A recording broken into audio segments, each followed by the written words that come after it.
Logan, POV.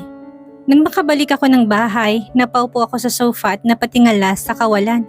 Bigla akong naisip ang sinabi ng kambal. Nakakatuwa lang na pagkamalan nila akong daddy nila. Sana nga kung totoo, pero paano mangyayari yon kung iba naman ang daddy nila? Siguro instead na makialam ako sa buhay nila?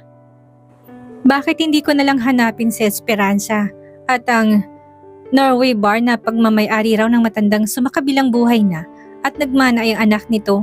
Baka naman may mga nakakilala pa kay Esperanza sa bar na yon at mahanap ko siya. Malakas ang kutob ko na nabuntis ko siya ng araw na yon, lalo na't wala kaming ginamit na kahit na anong proteksyon. Actually, first time kong gawin yon kaya kabado pa ako, kaya sure ako nabuntis ko siya. At kung susumahin, nasa 10 taon na rin sila. Bakit sobrang coincidence ng lahat? Yung anak ni Kira, sabi ni Rickson 10 years old yon at pinanganak sila year 2010 at 2009 ko nakatalik ang babaeng nagngangalang Esperanza. Pero paano kung nickname niya lang ang ginamit niya? Paano ko siya mahanap pati ng anak ko? Tumayo ako at nagmuni-muni sa labas ng bahay. Panay lakad at upo ang ginawa ko para lang mawala sa isip kong dinidikta nito. Pilit kong nare-recognize ang mukha niya, ngunit bigo ako sa dilim ng paligid ni isang palatandaan sa babaeng yun na hindi ko alam. Tangi ang pulang mantsa lamang ang iniwan niyang bakas sa pagsasama naming dalawa, hanggang sa nakaisip ako ng idea para matigil na sa pantaha ko. The next morning, dahil Saturday, naisipan kong mag-jogging at umikot sa loob ng subdivision. Hindi ko akalaing makikita ko na naman ang kambal ni Kira at lumapit to sa akin nang makita ako. "Hello, Dad!" Bati ni Alden, ang bunsong kapatid ni Aidan. Nahuli raw kasi ng ilang minuto ito sa paglabas kaya siya ang bunso. Mga ilang bagay na nakwento ni Rickson sa akin nang minsan napagalitan ko si Kira. I was remember that day. "Bro, can we talk?" "Oh sure, what is it?" "It's about Kira." "What about her?" "Look, if you are mad about what I say to her, maybe she deserves it. You know me very well, Rickson. And you know being an unprofessional person that I hated the most." Paliwanag ko, baka sakaling maintindihan niya ang sides ko. "Yeah, but you need to give an exemption to Kira." "But why?" "Tapatin mo nga ako, bro. Totoo bang kumakalat na chismis dito sa loob ng kumpanya? Are you dating her?" Tanong ko at tanging sa kanya lamang ako maniniwala. "Yes. Is there any problem with it?" "Nothing, bro. Buhay mo yan at wala akong dapat isay. Pero Rickson, rendahan mo yung puso mo or else baka matulad ka sa akin." "Well, in that case, tanggap ko naman ang kambal." "Tanggap mo nga, but what if bumalik ang daddy nila? So saan ka lulugar sa buhay na mag-iina? Come to think of it, Rickson. Ready na ako't isa pa, sabi naman ni Kira, hindi niya mahal ang daddy ng kambal niya." "What? They made love tapos walang feelings? Pwede ba yun?" Gulat na tanong ko. Sa bagay, anong nakakapagtaka doon, nagawa ko rin naman din noon sa isang stranger. Kira didn't tell everything and I respected her. All I have to do is to love them, so if ever he's back to their life, hindi ako may tsapwera. Natigil ang pagbabalik tanaw ko nang muling yumakap si Alden. Siya talaga yung paulit-ulit na nagsasabi ng daddy niya ako. "Hey Dad, can you join us?" "Son, please. I already talked about it. He's not your dad. How many times to explain?" "But Mom, I know in my heart saying that he is my dad. So please, believe me." Sabay turo nito sa puso niya. "Son," I interrupted her. "No worries, Kira. It's okay." Sagot ko, ewan ko ba kung bakit niyakap ko ulit si Alden at binilungan na. "It's okay. Call me Dad." Nakita kong pagsilay na mga ngiti sa labi niya at ang pagniningning ng kanyang mga mata. "Really, Dad? Wala nang bawian to, ha? Simula ngayon, kayo ng daddy namin ng kambal." Dagdag pa nito at kitang-kita kong inis ng mommy nila. "Sabi ko sa'yo, mami, mag-ama sila." Singit noong nanay Mildred. "Isa ka panay, kung ano nung tinatatak mo sa isip ng mga bata. Kilala kong daddy nila at hindi si Sir Logan yon. Ilang beses ko bang sasabihin yon? Heist? Sorry ma'am, akala ko lang kasi." "Akala, kaya maraming nangyayaring problema sa akala na yan." "Sorry ulit ma'am, puntahan ko na lang ang kambal," wika niya. Mabuti pa nga, pag-alis ng matanda ako naman ang lumapit kay Kira. Tumikim muna ako para maagaw ang atensyon niya mula sa ginagawa nitong pag-asikaso. "Nay Mildred, sinabi ko nang, ay Sir Logan, sorry kung tumaas ang tono ng boses ko. Akala ko kasi si Nay Mildred pa rin. At humingi din po ako ng pasensya sa kakulitan ng anak ko. No worries, nag-e-enjoy naman ako sa pagtawag niya ng daddy sa akin. Ho? I mean, nakakatuwa ang pamilya mo. Nakakaingit lang. Ha? Ano po Sir Logan? Nothing. Ang sabi ko nakakatuwa ang pamilya niyo. Sana ako din may pamilyang ganyan. Bakit sir, wala pa ba kayong asawa? Anak, nobya, magulang? Sorry po kung madami akong tanong. Okay lang, wala akong asawa at mas lalong wala akong nobya. Ang mga magulang ko naman ay matagal nang patay. At kung tungkol sa anak, hindi ko alam kung may anak nga ba ako. Ha? Paanong hindi niyo po alam sir? Ito sa memorable one night stand, 10 years ago. Wika ko nakita kong pagkunot ng noon ni Kira at ang mga mata niyang tila may gustong itanong na hindi niya masabi. Sir, baka nagugutom po kayo. Kain lang po kayo ha? Alok nito sa akin na tila iniba ang usapan. Makikita rin ditong pagpapawis ng mukha niya, partikular ang kanyang ilong. Ayoko mag-conclude hanggat hindi ko pa alam ang totoo. Pero base sa sinabi ni Rickson at sa mga reaksyon ni Kira, lumalakas ang kutob ko na siya ang babaeng yon, na hindi mali ang sapantaha ko sa mga kambal. Natigil ang pag-uusap namin nang tumakbo ang kambal palapit sa amin. Si Aidan sa mami niya at si Alden sa akin. Ang likod niyo mga anak, pawis na. Wika nito habang pinupunasan ng towel ang likod ni Aidan. Hawak ang towel na kinuha niya. Dad, please stay with us. Huwag mo na kaming iwan ha? Pakiusap nito. Nakita kong palalaki ng mga mata ni Kira sa sinabi ng anak niya. Ang sarap sa pakiramdam na may anak ako kung sila ngayon. Alden, halika nga dito. Kung ano-ano na naman ang sinasabi mo sa boss ko. Nakakahiya na. Sabay hila nito sa bata palapit sa kanya. At nang umiyak si Alden nataranta ako. Ewan ko ba, ang lakas ng kabog ng dibdib ko. Hayaan mo na, naglalambing lang ang bata. Baka kailangan niya ng daddy. Halos mabilaukan ata si Kira sa kinakain niya sa sinabi ko. Tubig! Kaya nataranta akong kumuha ng tubig sa bottle at inabot dito. Uy, si daddy at mommy! Ang sweet! Panunukso ni Alden sa aming dalawa, kaya napatawa na lang ako habang ang mami naman ito hindi maipintang pagmumuka kung mababadtrip ba o hindi. Nang matapos kumain ng kambal at nagliligpit na ito, lumapit itong muli sa kanya at nanggulo. You need help? Naku sir, huwag na kaya ko na to. Kotang-kota na ako sa kahiyan sa'yo sa office at ngayon. Pasensya na po talaga, pagsasabihan ko na lang sina Alden. Okay lang, feel na feel ko naman. Sad ko sabay tawa. Natigil ang pagtawa ko na makita kong hindi naman siya natuwa sa sinabi ko. Kaya tumahimik na ako. Naisip ko si Rickson. Kung ganyan na mukhang sabi kang kambal sa daddy, bakit hindi mo sinasagot si Rickson? Balita ko lang he's courting with you. Sir Rickson po? Naku sir, malabo. Hindi niya ako nililigawan. Sino ba naman ang papatol sa single mom na disgrasyadang tulad ko? 2 pa ang excess baggage na dala ko. Hindi naman pwedeng pabayaan kong anak ko para sa lalaki. At isa pa, hindi na rin ako naghahanap pa. Masaya na ako sa 2 anak ko, sir.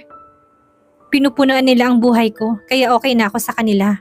Salamat na lang sa nakabuntis sa akin. Sa bagay, pero pwede bang mag-ask sa'yo? Alam ko namang nakalabisan na itong tanong ko. Ha? Ano po ba yun, sir? Alam mo bang pangalan ng daddy nila? Malay mo ma-help ko kayo. Hindi ba siya nagsusustento sa inyo? Sustento? Hindi po sir, maging pangalan niya hindi ko alam. Long story sir at nakakahiya. Huwag na lang nating pag-usapan. Okay lang naman, sorry kung ang dami kong tanong. Siya nga pala, paano kayo uuwi niyan? Kami po, maglalakad lang sir, exercise na din. I see, pero kung gusto niyo ihatid ko na kayo't mukhang marami kang dala. Naku hindi na po sir, nakakahiya at abala pa sayo. Yay! Uuwi na si daddy sa bahay! Malakas sa sigaw ni Alden na narinig pala kami. Alden, ano ba? Paulit-ulit tayo. Mamaya ka sa bahay. Kira, hayaan mo na. Sige na, ihahatid ko na kahit pumayag ka na. Bigla ko na kuryente ng hawakan kong kamay niya, kaya mabilis ko ring binitawan. Fine, last na to. Ikaw Alden, mag-uusap tayo pag uwi sa bahay. Dad, si Mom oh. Help me please. Alden, isa. Dad, Mom is counting now. I'm so dead. Wika nito na nagtulog-tulugan na akala mo namatay. Sorry talaga sir.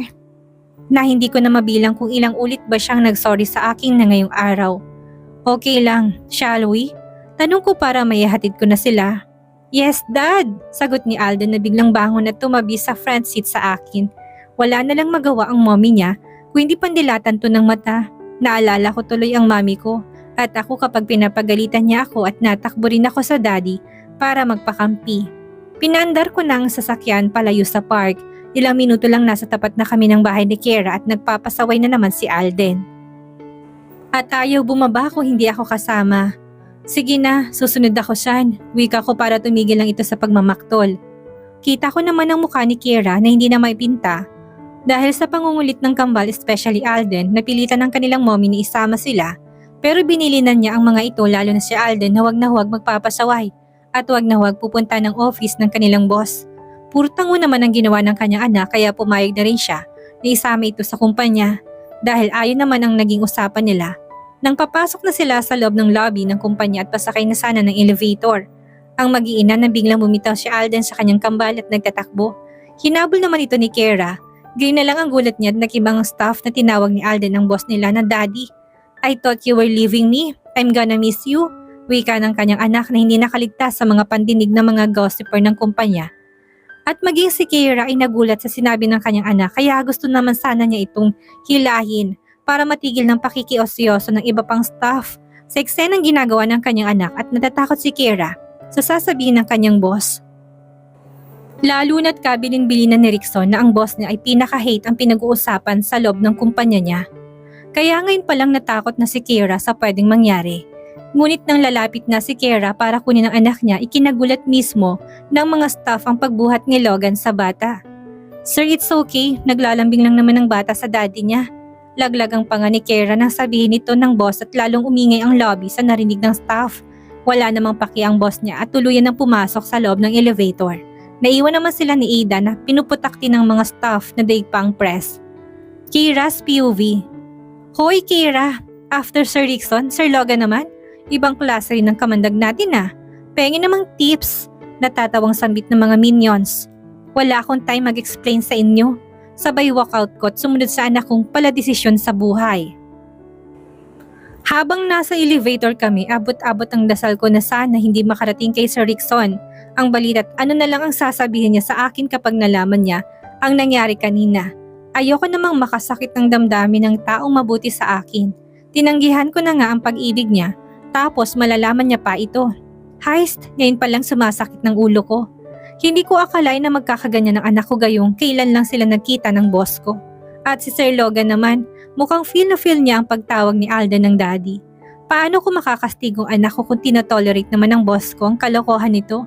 Pagpasok ko sa loob ng office, naririnig kong tawa ni Alden na ngayon ko lang narinig sa anak ko na ganun siya kasaya kay Sir Logan.